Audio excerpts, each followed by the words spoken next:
Ada foto Nabi Muhammad, betul kan? Karena di zaman Rasul memang tidak ada tukang. Bukan persoalan Pak Kiai larang, bukan. Memang tidak ada tukang foto.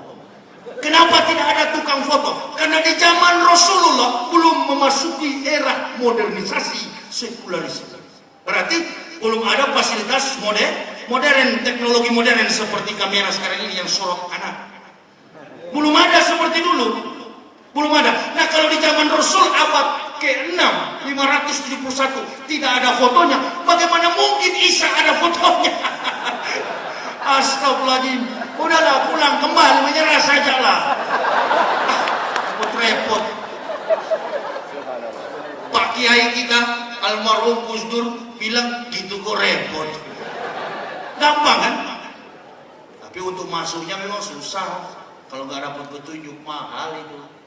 Saya sudah masuk, sudah tenang jiwa saya. Nabi Muhammad tidak ada fotonya. Bukan persoalan orang Islam dilarang oleh kiai, bukan najis atau haram, tidak. Memang tidak ada yang bisa dilukiskan, tidak ada yang bisa direkayasa. Itu abad ke-6, apalagi Nabi yang 576 tahun, bagaimana mungkin zamannya itu ada tukang foto? Lalu secara antropomorfistis, antropos itu manusia, pisem itu bentuk fisik manusia.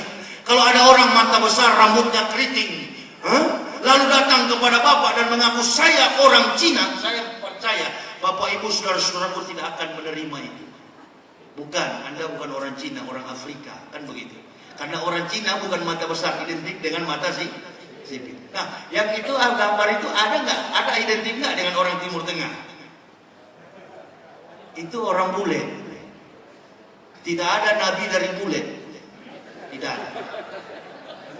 Dasar kebenaran Al-Quran itu dari titisan Nabi Ibrahim kepada anaknya yang paling tua, anak yang tunggal, namanya Ismail. Lalu ada perjanjian. Ini berdasarkan Bible. Saya belum berangkat dari Quran. Karena saya bukan ahli Quran. Prof. Siap yang ahli dalam bidang Quran.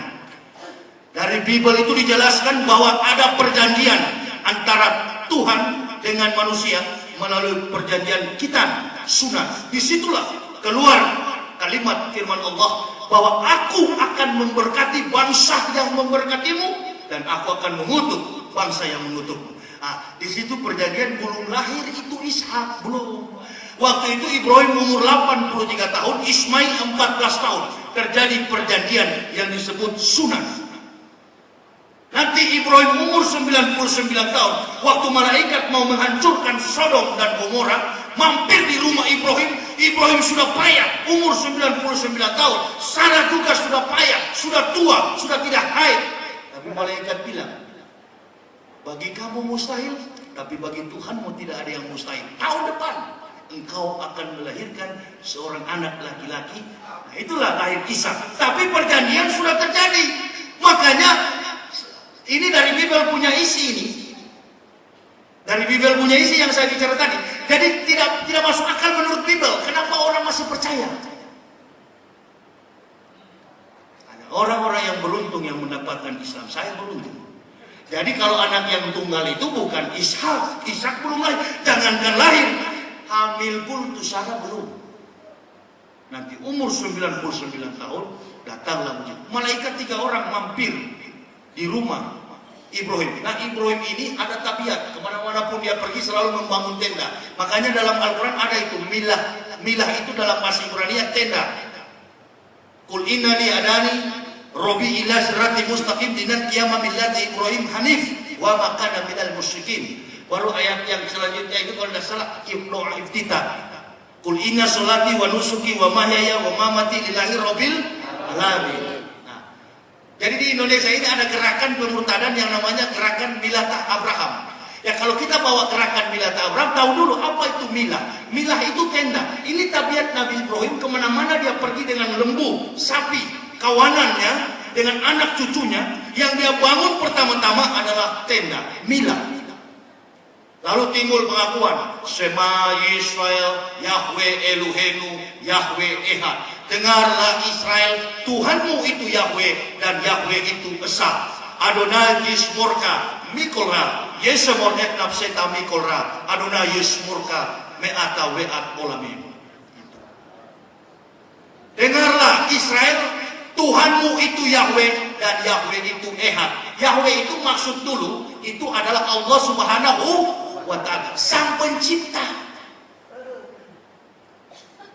Itu kan bahasa Yahudi. Nah, orang Yahudi itu bukan agama Kristen mereka. Mereka menentang waktu Paulus membawa Kristen. Mereka menentang. Dasar kebenarannya itu 1 Korintus 9 ayat 1 sampai 3. Kita terkadang ini kan ada memang banyak mualaf, tapi mereka membandingkan antara Quran dan Bible. Saya tidak pernah begitu. Saya cungkil dari dasar fondasinya. Kalau kita bawa Al-Quran, kita bandingkan dengan Bible, Al-Quran dibandingkan, Bible dibandingkan, Allahu Akbar, sama-sama kuat. Sama dengan orang bilang begini, yuk kenapa masuk Islam? Mimpi. Mimpi apa? Ketemu Nabi Muhammad. Jam berapa? Jam 12 malam. Besok juga ada yang murtad dari masjid. Ditanya oleh Pak Pendeta, kenapa masuk Kristen? Mimpi. Mimpi apa? Ketemu Nabi Isa. Jam berapa? Jam 12 malam. Sama kuat. Nah kalau orang Kristen tidak senang sama saya, balas buku saya ini. Ayo, jangan cuma fitnah-fitnah. Oh, di situ bilang Pak Yaya punya buku, referensi kurang. Referensi atau kepustakaan akan banyak apabila teori itu bisa disanggah dalam proses penalaran yang kuat berdasarkan realita. Artinya keilmuannya dapat dipercaya. Kalau keilmuannya hanya spekulasi filsafat, lawan dengan filsafat. Oh, saya bukan orang bodoh, saya seorang dokter yang masuk Islam. Makanya saya bilang, jangan cuma berkotek di apa itu, media apa, internet. Saya tidak jago soal internet, anak saya yang jago. Saya tidak jago soal internet. Saya senang sekali kalau ada pendeta di Jakarta itu yang paling jago. Saya mau minta debat. Atau kalau nggak mampu di Indonesia ini, datangkan dari Amerika. Di apa sana, Istora Senayan Jakarta. Kita orang Islam ini memang tidak punya harta apa-apa di dunia, ya Allah. Tetapi kita punya ilmu. Amin ya Rabbal Alamin. Ilmu itu yang akan membawa orang sampai kepada surga. Ini kita pegang baik-baik. Biar miskin kita di dunia, tidak punya apa-apa. Jangan sampai kita tenggelam oleh arus dunia ini, lalu semua yang ada pada kita, iman dan takwa itu lenyap. Pegang itu baik-baik. Karena itulah merupakan pegangan hidup kita. Dunia dan segala isinya ini hanyalah sarana menuju surga. Infakkan anak-anak yatim, bantulah para mu'alaf, bantulah fakir-fakir miskin. Kalau dalam ayat itu di kesempatan di bulan Ramadan ini, ar-ra'aital ladzi yukasibu bid-din, fadzalikal ladzi yad'ul yatim wa la yahudu ala tu'amil miskin fawailul lil musallin alladzina hum an salatihim sahun alladzina hum yura'un wa yamna'una al-maun. Ayat itu nada handphone, nada panggil saya, makanya saya hafal. Orang Kristen bilang dia jago bahasa Arab. Allahu Akbar. Masih kuat IQ saya.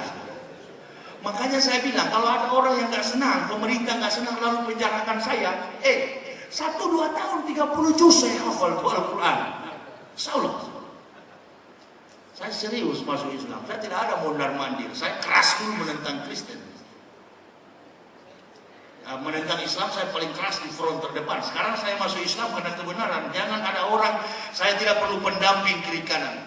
Umat Islam juga jangan bela. Cukup doa. Ya Allah, ya Rabbi, mudah-mudahan Pak Yahya sekeluarga Engkau berikan nikmat-Mu hingga istiqomah di jalan-Mu.